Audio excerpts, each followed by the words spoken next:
So I gave a keynote the other week, and this was my first keynote that I've ever given in a professional setting. Like I was actually talking about business. There were people who paid to be there, and I gave my first keynote in doing this, which I had so much fun doing. I've got to find some more of those because I had a great time doing it. I think the audience, at least by the amount of notes that they were taking, I think they got a lot out of it. I was talking about making offers so good that people felt absolutely like an idiot when they told you no.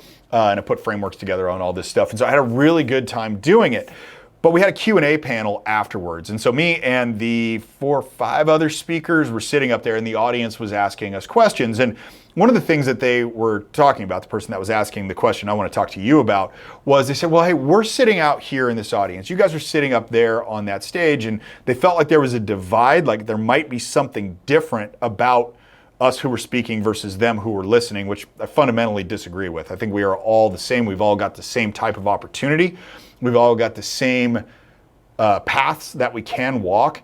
And it's what you choose to do that creates the life that you want. Obviously, self-discipline is a big piece of that, which is why that's what we talk about here on this show. So the deal with it was they were asking about this. They're like, hey, we're over here. You guys are up there. How is it that you avoid stagnation and burnout? That was the question.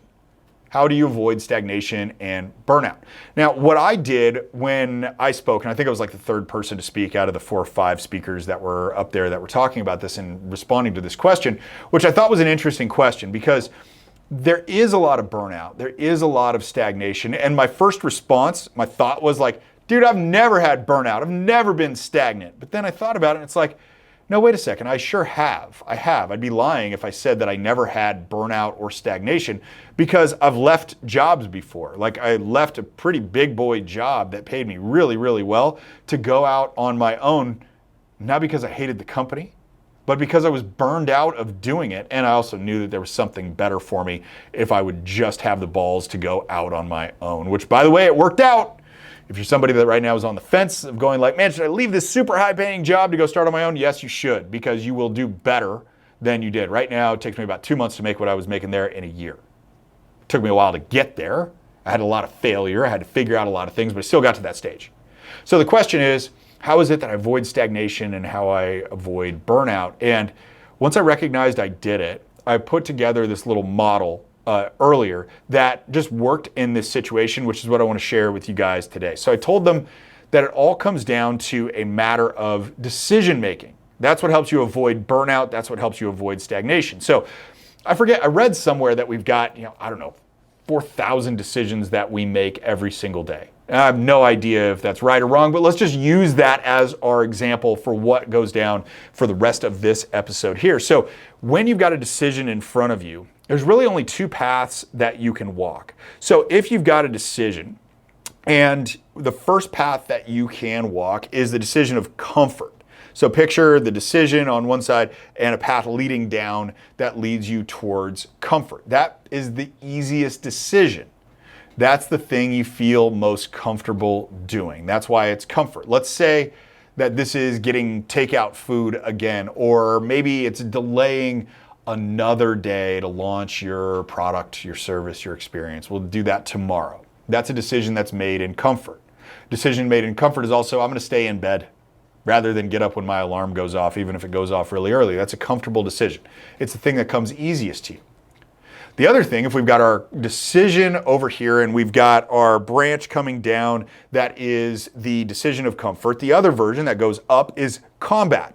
So we've got comfort mode and we've got combat mode. This is going to be making a harder decision than you are going to be comfortable doing. It's the thing that you feel the least comfortable with.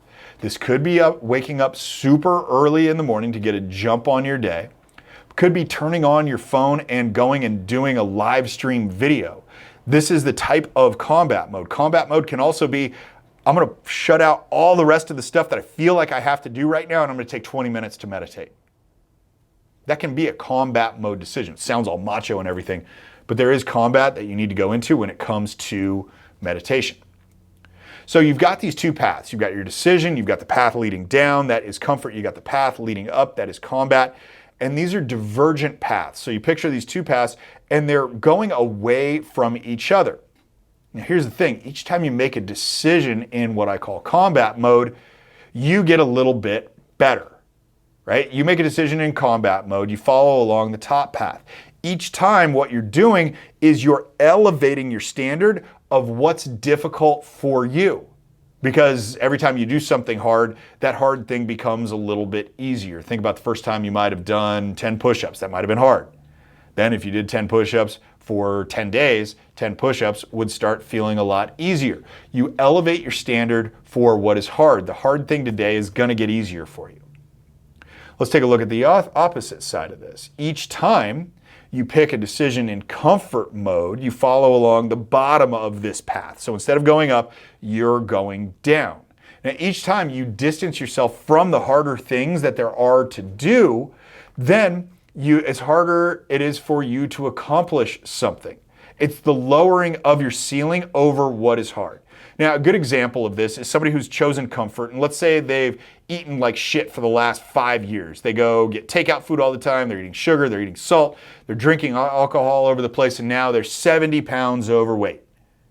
It's gonna be really, really hard for that person to run a mile in under 10 minutes.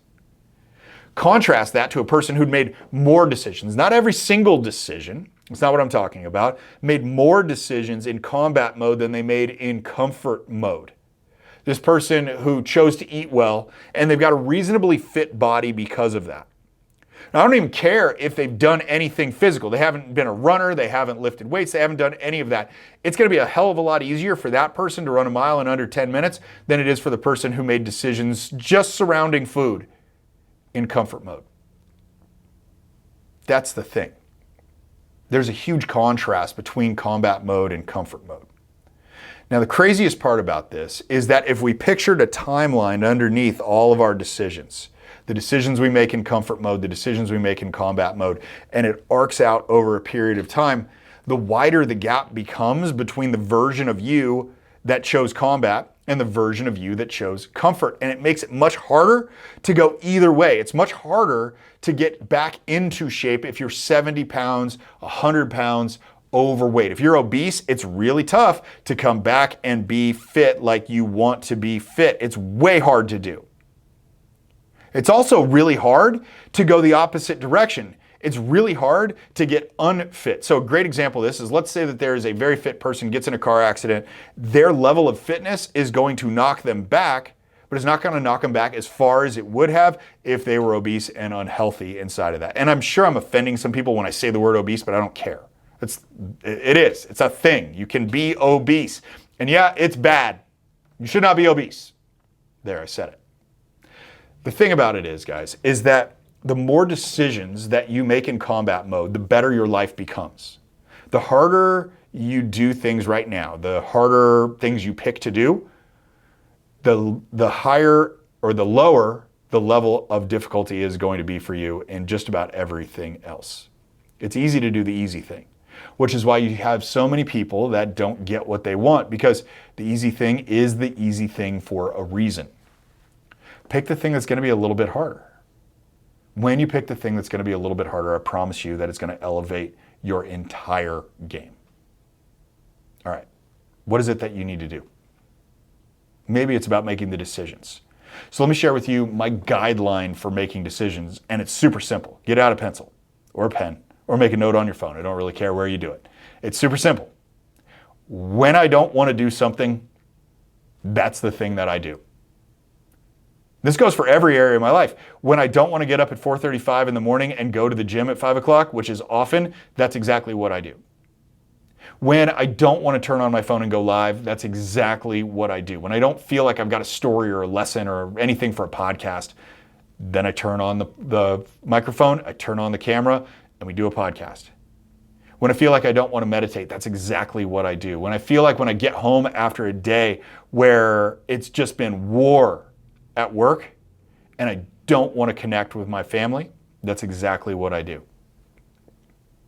So whatever it is that you don't want to do, that's exactly the thing you've got to do.